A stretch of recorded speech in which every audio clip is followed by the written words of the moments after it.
Topic of the day, trucking lease purchase programs as offered through trucking companies. Now, before we go forward, this is the FBTV Podcast.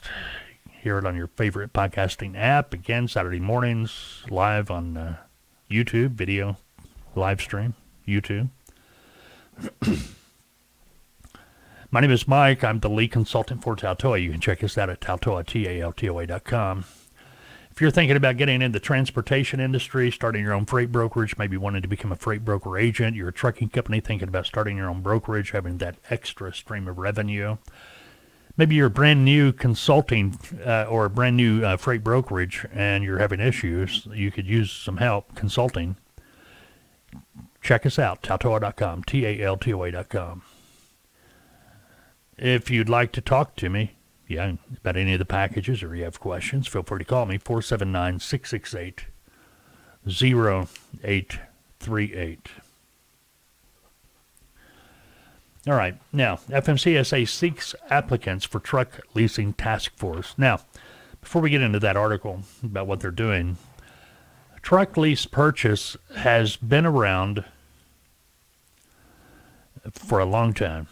Matter of fact, that's how I started my trek into being an owner-operator and eventually getting a small fleet. I started as a lease purchase through a trucking company. I did a lease purchase through a trucking company.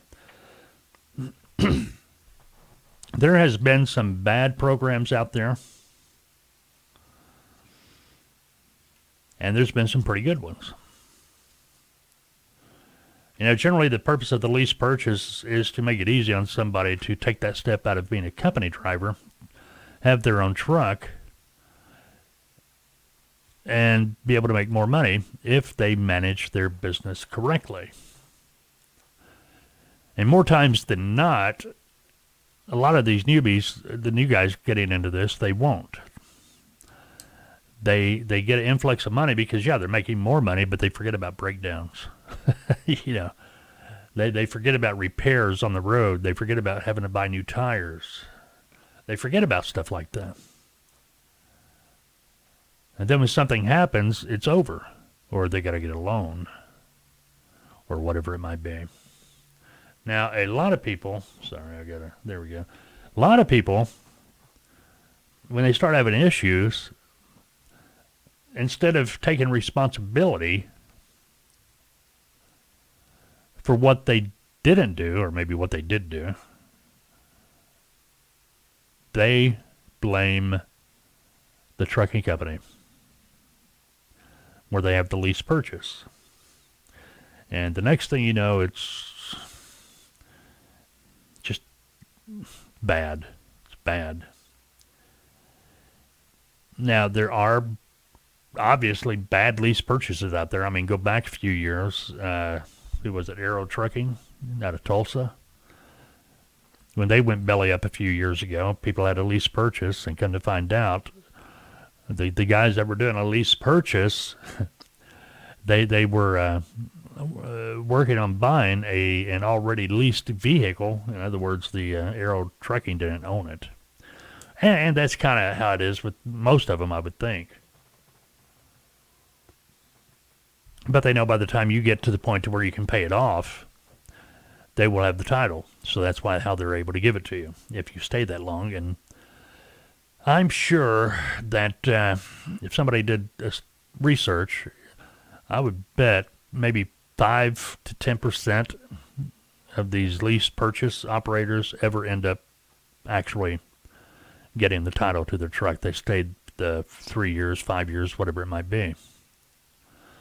Matter of fact, a lot of them that have completed, they trade their truck in on another truck for a lease purchase, which I don't get that. Get the title, go buy a truck. You got a down payment. Trade the truck in. Right now, used trucks are just stupid money. Stupid money. I mean, the cost of it, because they're not manufacturing enough new trucks. There aren't enough new trucks out there on the market for people to get, so they're, Well, what it amounts to, too, is a lot of the trucking companies haven't been trading in their older equipment. They haven't been trading up. So taken a lot of the trucks off the market, so there's, supply and demand thing. But anyway, people have yelled enough. There's been issues with lease purchase. And Mayor Pete, well, they're by golly, they're out to fix the trucking industry. And have you ever noticed there's never been anything really wrong with the trucking company or trucking industry until the government gets involved? I mean, yeah, there should be rules and regs. Yes, I agree with the logbook. I believe that, it should be regulated somewhat. Don't care for the ELDs. I think the 10-8 rule, the way it used to be, was a lot better than what they got now. The only thing they needed to add to the 10-8 rule back in the day, before we got into this 11-hour thing, was 34-hour restart. That's the best thing they've done with the logbook. They could have kept the 10-8, 34-hour restart. Everybody would have been happy. But no, and they still keep trying to tweak it. They'll never get it right. And it's just like anything else. Every time we get a president, one president's doing a good job, then we get another president. I'm not talking about Trump, Biden. I'm not talking about Obama. I'm not talking about anybody. It's just the way it is anymore. We get a president, things start going the right way. They leave office. We get another president. They just can't be happy with the way things are. They got to put their fingerprints on everything. And no matter if it's good or bad, there's a wrong way, right way, and the new president's way. It just boggles my mind. I think it does the whole country, to be honest with you. But anyway, FMCSA seeks applicants for truck leasing task force. Okay, they got a task force for this. Now, the truck leasing task force has nothing to do with PACCAR or companies that actually do lease trucks. This is specifically for trucking companies, doing the lease purchase type programs. Anyway, FMCSA has issued a request for applications to serve on the agency's truck leasing task force that will examine the fairness of lease and lease purchase agreements among motor carriers, leasing companies, owner-operators, and drayage drivers. The provision tucked in, that's not my words, that's what the article says, tucked in the bipartisan infrastructure funding law enacted November 15th, calls for the appointment of a wide-ranging task force of no more than 10 members. FMCSA said it is accepting applications through May 6th. So if you want to be on this task force, knock yourself out. I'm sure you can go to the FMCSA website and follow the links. Let's see. The task force will be instrumental in expanding our understanding of the financial impacts of truck leasing and will reinforce our commitment to quality of life and safety for professional truck drivers. That's according to the FMCSA Acting Administrator Robin Hutchinson. She also says we ask those who are interested in joining to reach out so we can better support CMV drivers together, commercial motor vehicle drivers. The Truck Leasing Task Force represents one of the important actions this administration is taking to improve the trucking industry. Yeah, Mayor Pete talking there, can you tell? America's truck drivers need and deserve fair leasing agreements. And this will help ensure that leasing is above board. Anyway, it goes on and on and on. The task force charter runs through February 11th, 2024. And they're going to screw it up. They're going to make it so hard that a lot of people that could have been owner-operators could have started with the lease purchase. They're not going to be able to. The lease purchase program is a great learning ground for somebody wanting to test the owner-operator waters. And it's kind of also been one of those things that has hurt, I'm not going to say the industry, but has hurt some owner-operators' chance at ever having success as an owner-operator because they get these false ideas in their head. And anyway, let me go back to, I'll go over all what I'm saying here in a minute. But going back to the lease purchase program being good for somebody wanting to test the owner-operator water. Unless the contract for that lease purchase says that no matter what, you're on the hook for 5 years, no matter if you quit, give it the truck, do whatever, it's going to be hard to find one of these deals that isn't good for somebody. Whenever I enter the lease purchase, anybody, if you're a driver out there, a company driver, you're thinking about a lease purchase, yes, I wholeheartedly recommend it, but I also recommend it so that you understand going in that you will probably never get the title to that truck. You got to know that going in. Accept it. You're not going in to get the title. You're going in to get the experience. If you're doing it that way, that will help you down the long run, because your goal should be to go to the truck dealership and buy the truck. But to be able to do that, before you even think about doing that, you need to understand the business.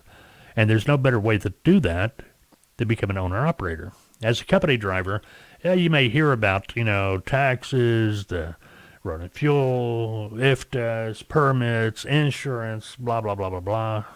What is 2290s, stuff like that. You may hear about all that, but until you start experiencing it, start paying for this stuff yourself, it's your money you're putting in that fuel tank. It's your money paying for the repairs. Until you start to understand the business and get experience in the business, it's really going to be hard for you to ever be successful if you went out here and bought your own truck. Talked about this the other day a little bit, cost per mile. If you're an owner-operator, you have got to know what it costs you per mile to run that truck, what kind of money you got to make to be able to be in the black. Same thing with the lease purchase. Lease purchase, you're making what that company's paying other owner-operators that may own their own truck. You are an owner-operator. You just got to make payments back to the trucking company out of what you earn. And generally what they're doing is taking that money out of your weekly settlement. At least that's how it always worked with me. Then whatever was left, you better take a little bit and put aside for breakdowns, repairs, tires. If you know your cost per mile, I'm talking truck payment, the whole 9 yards. When you get that down pat, now you know how much you're making that you can put in your pocket as income. Everything else, you've got to bank it because it's going to be going out. It's already spent. Like when I was driving, I knew that my tires were costing me 1 penny per mile. That was the cost on my tires, 1 cent per mile. So however many miles I drove, 1 cent per mile, and that's loaded or empty. 1 cent per mile had to be put aside for when I needed to buy new tires. Maintenance cost, your preventive maintenance, your oil changes, things like that all works into it. Anyway, when you get to the point you can figure out your cost per mile, now you know you got a handle on the operation, and it's not going to happen overnight. You got to figure this out. Some of it you're going to be able to figure out pretty quick. But it may take you a couple of months to be able to get the actual cost per mile. So you got to be real careful. You got to mind your P's and Q's. You got to really, hold that money tight. Make your payments. Do what you got to do. Get out there, run the miles. Make your money. And today with the ELDs, that's a little bit tougher. But a lot of these trucking companies, they are paying more to owner-operators and company drivers. Matter of fact, Walmart, their company drivers, they're going up there paid $110,000 a year. Right now, they've been at, $85 to start? That's a pretty big boost. Back when I started driving, that was, back in the 90s, early 90s, $100,000 a year. Whew. As a company driver, wow. You had to be an owner-operator to even think about that kind of money. And that would be gross income. But anyway, that's neither here nor there. Now, what happens with a lot of these people, they get in that truck lease purchase. And they go into it, they expect to own that truck someday. But 5 years, three to 5 years, even if you got a 3-year lease purchase, 3 to 5 years, that is a lifetime for a driver to be at one trucking company. I'm not saying it can't be done. I'm not saying it's not done. I'm just saying drivers have a tendency to jump around a lot. Why? Simply because moods, attitudes, home time, whatever it might be. It's just human nature kind of thing. They're in that same truck. They driving a truck. This is something I talk about when I'm working with the client. You got to understand the driver. They're in that truck for days, weeks, months at a time. A lot of drivers, that's home. It's boring behind that wheel. They get somebody on the phone. I'm not knocking the drivers because I used to do the same thing. Get somebody on that telephone, man, you're ready to have a conversation. You can talk about anything. And you want to talk about anything because driving that truck is boring. Yeah, in the beginning, it's, you romanticize it, but you find out real quick it's boring. You drive a truck 1,000 miles, 999 of those miles, boredom, maybe 1 mile of something interesting. And yeah, I'm kind of exaggerating here, but you get the idea. So they jump ship. They go to a different company just to break the boredom, break the monotony. Then when they jump ship, they usually look back and go, why'd I do that? I like my other company. I knew their routine. I knew where places were. It was easier. Now I got to start all over again. Stress level will go up. But anyway, what happens with the lease purchase, drivers get into the lease purchase and they get mad and they quit and they walk away. And when the driver that is in a lease purchase with the trucking company walks away, they walk away from the truck. They have broken the lease. The truck reverts back to the trucking company. So the driver, they're out on their own. They have no truck. That kind of irritates them too, because they're thinking, I paid for that truck. Well, you leased the truck while you were there, if you want to get right down to it. You wouldn't have purchased the truck till the last payment was made on that lease. You made your money while you were on that truck. But anyway, they quit, they move on. They said, man, I never want to go through that again. Instead of doing a lease purchase, I am going to go out here and buy me a truck. And they do. They buy the truck. Now they have that ownership. And they lease on as an owner-operator, but this time they know when they get ready to quit, the truck goes with them. The truck is theirs, period. Well, they get in there and they start watching the load boards and truck stops. They start hearing people talking at CB. They talk to other drivers or whatever. And they hear what brokers are paying. Then, as they're going down the road during that boredom, the wheels are turning. If I bought a trailer and I got my own authority,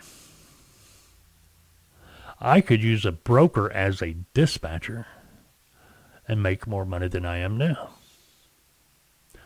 In theory, and that's what happens. Then the next thing you know, you've got thousands of owner-operators with their own authority with one truck using a broker for all their loads, and then you get $5 a gallon fuel prices, and they wonder why they can't make money. Because they're using a broker as a dispatcher. Even if you've got one truck, you got to have your own customer. Because with that one customer or two customers, whatever you need to be able to keep that truck running profitably, you're getting 100% of the load. Now, even with one truck, no, you're not going to be able to go in and, sit across the table and negotiate a contract but you're going to be able to work on a transactional contract basis. In other words, you can set up with a shipper, and as you wish to take one of their loads, you're getting 100% of that load. There's no broker involved. See what I mean? So you're right there alone, you're making 10, 20, 25% more on that load than you would have if you went through a broker. You get the idea? There's nothing wrong with the lease purchase. Yeah, you need to get the bad apples out of it, but the government coming in and stepping on it, I think that's going to hurt us in the long run, because there are good business people, business minds out there that have been able to get into the lease purchase, build their company up, step out of it, get their own truck, and learned how to operate, be a business person on the trucking side of the industry, and be successful. I think what's going to happen with this truck leasing task force, anytime the government gets their fingers in something, they tend to screw it up. Trucking's a great example of that. But they're going to come across here, and they're going to end up passing laws or rules or regs for this stuff that's going to make it so tough. A lot of trucking companies that are doing lease purchase now, they're going to back away. Why bother? One of those deals, but we'll see. We'll see.